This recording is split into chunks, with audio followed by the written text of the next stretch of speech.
وہ حی لا یموت ہے. اسی لیے آیت الکرسی میں اس رب کریم نے 9 صفات اپنی بیان فرمائی ہے. کبھی غور بھی کیا؟ آیت الکرسی تو روزانہ پڑھ رہے ہیں، لیکن کبھی غور بھی کیا اتنی زبردست یہ آیت ہے؟ یہ اس کی وجہ کیا ہے؟ اس کی وجہ یہ ہے کہ اللہ نے اس میں جو اپنی صفات بیان کی ہے نا، اگر بندے کو ان صفات پر یقین ہو جائے تو خدا پاک کی قسم یہ آیت الکرسی کا وہ جوش ہے کہ جو انسان کو ایمان پر قائم کر دیتا ہے. یہ ایسے ہی نبی علیہ السلام نے اس کی فضیلت نہیں بیان فرما دی. آیت الکرسی کی جو فضیلت بیان فرمائی ہے وہ ایسے ہی بیان نہیں کر دی.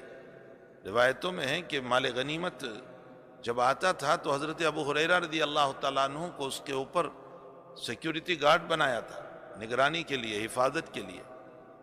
ایک رات حضرت ابو ہریرہ دیکھ بھال کر رہے تھے اور اچانک کوئی آدمی آیا اور اس میں سے غلہ اناج بڑھنے لگا. ابو ہریرہ نے پکڑ لیا اس کو. بخاری شریف کی یہ روایت ہے. فرمایا کہ میں تجھے نہیں چھوڑوں گا، حضور پاک صلی اللہ علیہ وسلم کے پاس لے جاؤں گا. تو وہ منت سماجت کرنے لگا کہ میرے بچے بہت بھوکے ہیں اور ضرورت ہے مال کی، تعاون کی، مدد کی، چھوڑ دے مجھے تو. حضرت فرماتے مجھے رحم آیا، چھوڑ دیا. صبح کو نبی علیہ السلام نے پوچھا رات والے چور کا کیا ہوا تمہارا؟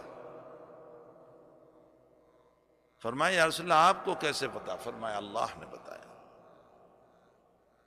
فرمایا جی یا رسول اللہ وہ آیا تھا اور اس نے اپنی غریبی کا اظہار کیا اور اپنی بے بسی اور بے کسی کا اظہار کیا تو میں نے اس کو چھوڑ دیا. حضرت نے فرمایا وہ جھوٹا ہے، پھر آئے گا. دوسرے دن پھر وہ آیا. حضرت ابو ہریرہ نے پھر پکڑا اس کو، پھر وہی منت سماجت اس کی، پھر عاجزی. حضرت کو رحم آیا. امام غزالی نے بہت اچھی ایک بات لکھی، سونے کے پانی سے لکھنے کے قابل ہے. امام غزالی فرماتے ہیں کہ جس کا معبود جیسا ہوگا عابد میں ایسے اثرات ہوں گے. جن کا معبود پتھر ہے ان کے پجاری اور ان کے ماننے والوں کے دل بھی پتھر ہوتے ہیں، اس میں رحم نام کی کوئی چیز نہیں ہوتی. ایسی بات لکھی ہے. جن کے معبود پتھر ہے، جو پتھر کے پرستار ہے، ان کے عبادت کرنے والے بھی پتھر ہیں، ان میں رحم نام کی کوئی چیز نہیں ہوتی. وہ زندہ عورتوں کی کوکھیں بھی چیر دیتے ہیں، وہ عورت کے پیٹ کو چیر کر کے اندر سے بچہ نکال کر کے مار دیتے ہیں.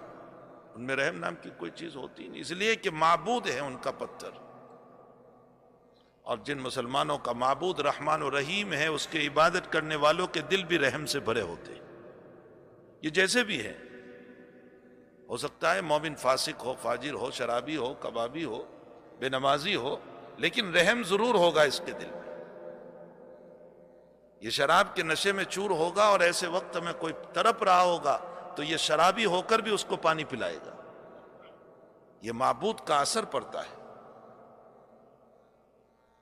تو ابو ہریرہ رضی اللہ تعالیٰ عنہ سے فرمایا کہ وہ جھوٹا ہے، پھر آئے گا. دوسرے دن پھر آیا. وہی منت سماجت. حضرت کو رحم آ گیا، اس کو چھوڑ دیا. فرمایا کیا ہوا رات والے چور کا؟ فرمایا آیا تھا وہ یا رسول اللہ، پھر مجھے رحم آیا، چھوڑ دیا. فرمایا وہ جھوٹا ہے، پھر آئے گا آج. تیسرے دن پھر آیا. تو حضرت ابو ہریرہ فرماتے آج نہیں چھوڑوں گا میں تجھے، میں حضرت کے حوالے کروں گا تجھے. اس نے بہت منت سماجت کی، حضرت نے نہیں چھوڑا. تو فرمایا اچھا میں تجھے ایک وظیفہ دیتا ہوں، اگر تو وہ وظیفہ پڑھ لے گا تو چور ڈکیت سے تیری حفاظت ہو جائے گی. کہا بتا وہ وظیفہ کیا ہے؟ کہا شرط یہ ہے کہ تو مجھے چھوڑ دے. کہا میں چھوڑ دوں گا، وظیفہ بتا. اس نے آیت الکرسی بتائی کہ اس کو پڑھنے سے چور ڈکیت اور آصف سحر وغیرہ سے حفاظت ہو جاتی. صبح کو نبی علیہ السلام نے فرمایا ابو ہریرہ رات والے چور کا کیا ہوا؟ پھر فرمایا یا رسول اللہ آیا تو تھا وہ، لیکن اس نے ایک وظیفہ بتایا تو اس شرط پر میں نے چھوڑ دیا اسے. فرمایا کیا وظیفہ بتایا؟ فرمایا آیت الکرسی. فرمایا وظیفہ سچا ہے، بات سچی ہے، لیکن وہ جھوٹا ہے اور جانتے ہو تم وہ شیطان تھا. نبی علیہ السلام نے فرمایا وہ شیطان تھا. تو اس میں کوئی شک نہیں کہ آیت الکرسی میں وہ وزن ہے.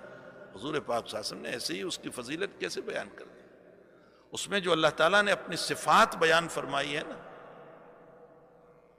سب سے پہلے تو اللہ سے ابتدا کی، اللہ لا الہ الا هو الحی القیوم، الحی القیوم، حی اس کو کہتے ہیں جو ہمیشہ زندہ رہنے والا ہو، جس پر کبھی موت نہیں آتی، اور قیوم جو خود قائم ہو، کسی کی مدد سے قائم نہ ہو، اس کو قیوم کہتے ہیں۔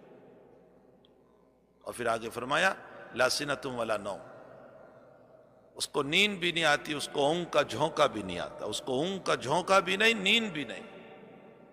ہم نے اپنے شیخ حضرت شیخ یونس صاحب قدس سرہ سے ایک بخاری کے درس میں سنا، اسرائیلی روایت ہے کہ موسیٰ علیہ السلام نے اللہ تعالیٰ سے فرمایا کہ اللہ تو کبھی سوتا ہی نہیں ہے،